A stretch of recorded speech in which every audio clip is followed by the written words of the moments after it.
Hello, everybody, and welcome to Module 3, Politics and Policy and Foundations of Bilingual Education.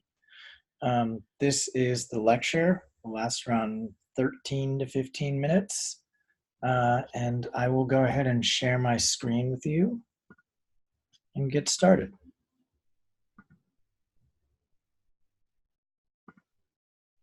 Okay, so this is, like I said, Module 3, Politics and Policy.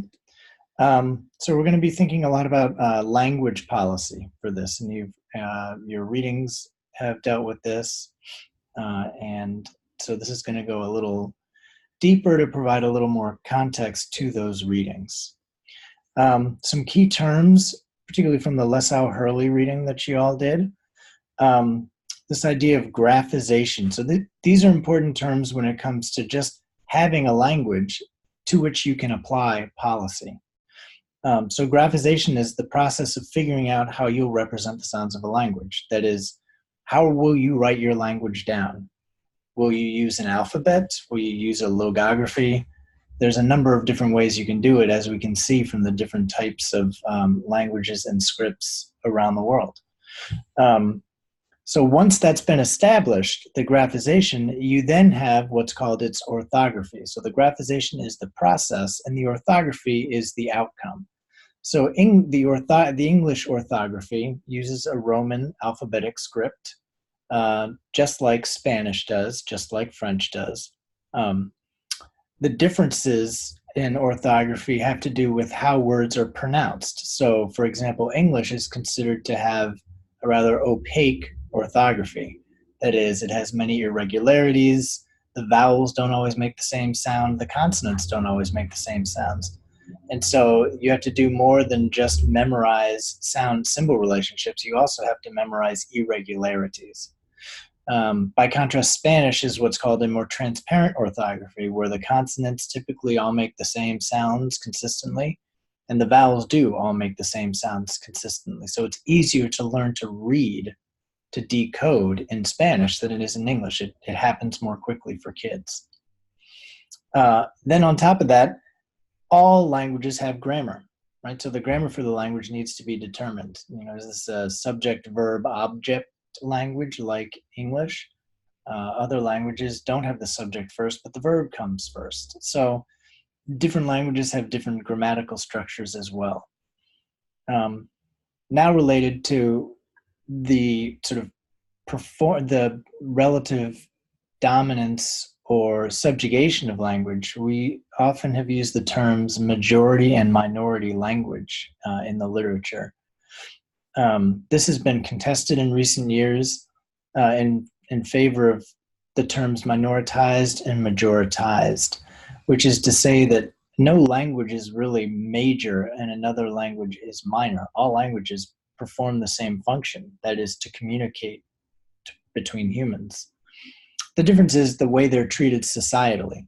So Spanish is a good example. In the United States, Spanish is arguably a minoritized language. It assumes in society a position that is less dominant than that of English. So as minoritized, English is majoritized. It's expected, we look at all of our policies, that students master English in school, whether they're in a bilingual or a monolingual program. So English is clearly majoritized from a policy perspective. But if you go to Spain or Mexico, you see Spanish as a majoritized language. And some of the readings that we'll talk about in a minute from the Lessau-Hurley, for example, Franco in Spain during the Spanish Civil War fought against the majoritization of the Basque language and majoritized Spanish to minoritize Basque. So you have those sort of societal relationships between languages playing out, which minoritize or majoritize them, but they are not minority or majority. Other terms, English language learner and limited English proficient, get at some of these issues. So if you have an English language learner, clearly you are majoritizing the English language. Similarly, with a limited English proficient, English is being majoritized in that context. We're describing children as some kind of proficiency in English or some kind of learner of English and nothing else. So those are examples of terminologies that reflect English language majoritization. Language policies broadly, the LaSalle Hurley book talks a lot about Hawaiian attempts at language revitalization. One of your supplemental viewings is a movie called We Still Live Here, which is about recent attempts by the Wampanoag community on Cape Cod and Martha's Vineyard to revitalize the Wampanoag language after its almost total extinction over the centuries after European arrival in North America. That is worth viewing. If you have an hour, I suggest you watch that movie. It's one of the most potent films and documentaries on language that I've ever seen. The Basque language in Spain, I just finished talking about that. Francisco Franco's attempts to minoritize the Basque language, majoritize Spanish, to keep the Basque language, which was viewed as a language of revolution, down in the Catalonia region of Spain. And then you have Haitian Creole versus French in Haiti, which is a unique situation where French and Creole are both spoken in Haiti, but fully 100% of the Haitian population speak Creole, but a very small percentage actually speak French.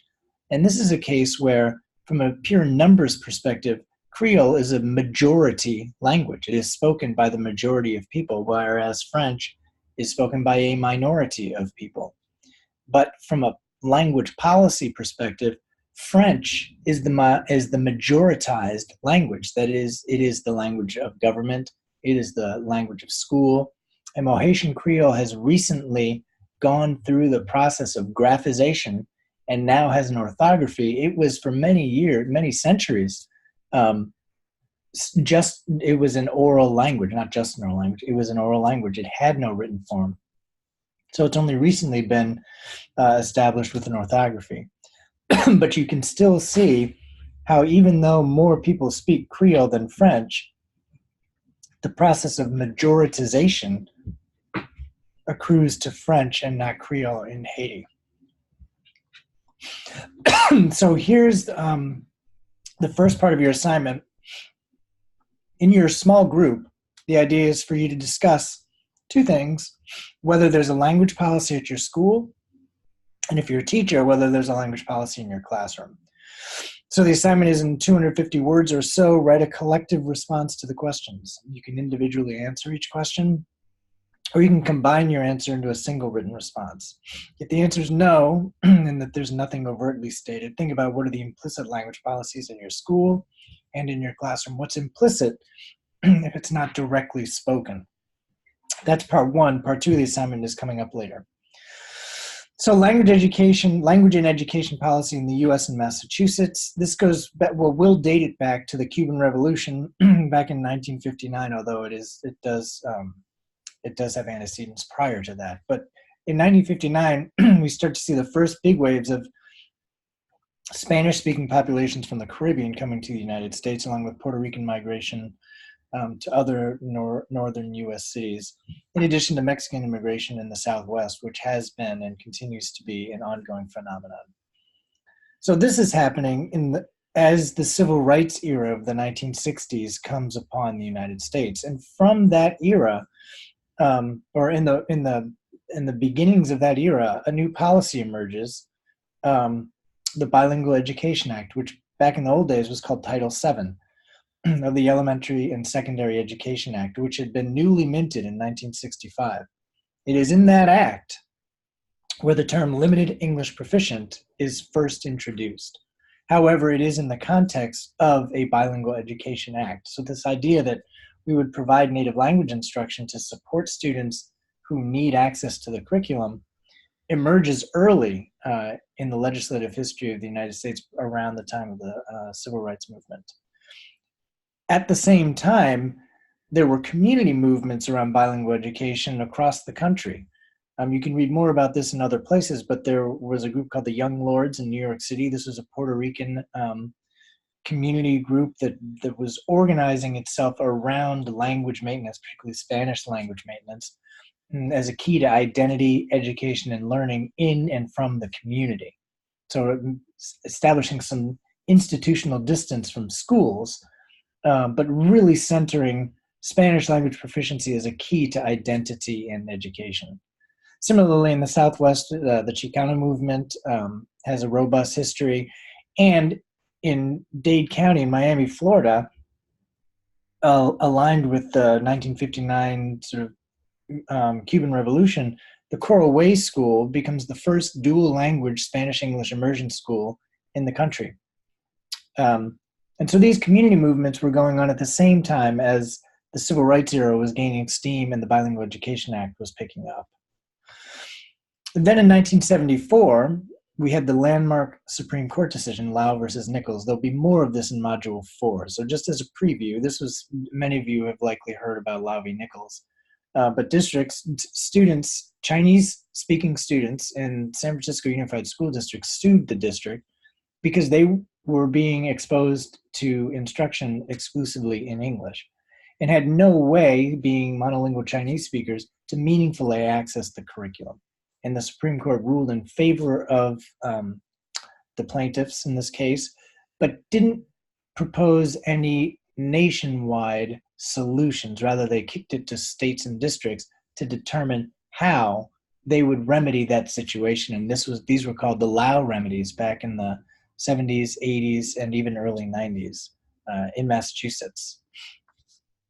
During the Bilingual Education Act years, most states with significant, quote, LEP, limited English proficient populations, they begin to provide a variety of bilingual education programs. One of those was transitional bilingual education, which was adopted wholesale in 1971 by Massachusetts. And we were the first state in the nation to make bilingual ed a requirement. And so with that, Chapter 71A, which is still the bilingual law in Massachusetts, was drafted and ratified. And it required that if a district had 20 or more speakers of a single language K-12, that bilingual education or native language instruction was required. So that would mean if you had 5 students in kindergarten, 5 in 8th grade, 4 in 10th grade, and 6 in 12th grade, even though they're spread out over grade levels, district-wide you would need a native language instructional program for that language. And by 1997, 11 states had legislated bilingual education. But over time, and since 1965, the Elementary and Secondary Education Act has been reauthorized, but given different names. But over time, the role of bilingualism and bilingual education has been substantially weakened. And this happened, the biggest blow to this was in 2001 when George W. Bush reauthorized the ESEA and renamed it No Child Left Behind, which I'm sure most viewers right now remember. And in the reauthorization, Title VII was eliminated, so no more Bilingual Education Act, and that word, bilingual, was removed entirely from the federal lexicon. And so Bilingual Education Act became the English Language Acquisition, Language Enhancement, and Academic Achievement Act. You can see that's a big change. And again, the word bilingual is literally expunged from federal education policy. It does not show up. Following NCLB, Obama renamed the ESEA to the Every Student Succeeds Act, which is what's in place now. And there will be more information on that in subsequent modules.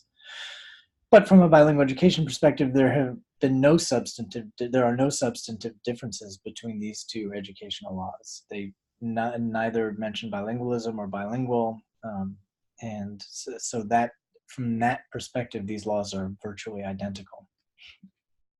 Meanwhile, back in time at the polling place, in 1998, a man named Ron Unz, who was a millionaire from Silicon Valley, he, based on his experiences watching his Russian immigrant grandmother learn English, assimilate into American society, found himself appalled at the state of education for Latino populations in Los Angeles specifically.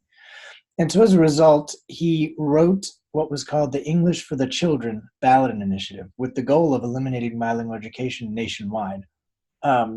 And what this initiative did was prohibit native language instruction, require what we all know as sheltered English immersion, and assumed a 1-year immersion period for English learners before mainstreaming. The folk notion of language acquisition here was that you learn language by being immersed in language, and kids are such good language learners that they really should only need a year before they'd be ready to do academic work in English-only classrooms. Sort of a naive perspective, but we will be looking at that law and the one we have in place shortly. So from California in 1998, there was an eastward expansion of English for the children. The initiative was adopted in California, like I said, in 1998, but then it made its way to Arizona in 2000, adopted there by ballot initiative, where it still remains the law. In 2002, we adopted it here in Massachusetts. Also in 2002, the voters of Colorado voted it down, opted not to adopt English for the children. And if anyone wants to learn more about the public relations and advertising campaign to convince people to vote against this law in Colorado, it's worth Googling to see the kinds of work that they did to try to get people to not vote for this law. So in Massachusetts, from 1971 to 2001, transitional bilingual education was the first state, we were the first state to have the bilingual law. But then from 2002 to 2017, we had English for the children. Massachusetts was audited by the Department of Justice in 2011 and faulted for not adequately preparing teachers to work with English learner students. From that, the DOJ did not determine that there was a problem with the law. The DOJ determined that there was a problem with the state's provision of training to teachers to implement the law effectively. As a result, the state's response was the Retell Initiative, with which I am sure everyone listening right now is familiar. So we have the Department of Justice and the state's response to that to thank for the Retell Initiative. Finally, though, it was determined that by the legislature that in fact perhaps it was the law that was potentially the problem here and not how it was being implemented. And the legislature passed the Language Opportunity for Our Kids bill, the LOOK bill, which reinstated bilingual education as a legal option for districts, which is why we are here together today. But we will look at this law as part of the second part of the assignment, and you'll see that the principles of English for the children remain codified into the new LOOK bill. So Massachusetts law then and now, for this second assignment, you all are going to read the law that was in place from 2002 to 2017. That's English for the children. And then you're going to read the law that was put in place this past year in 2018. And in 250 words, you can take a few more words if you'd like, if you want to go a little over.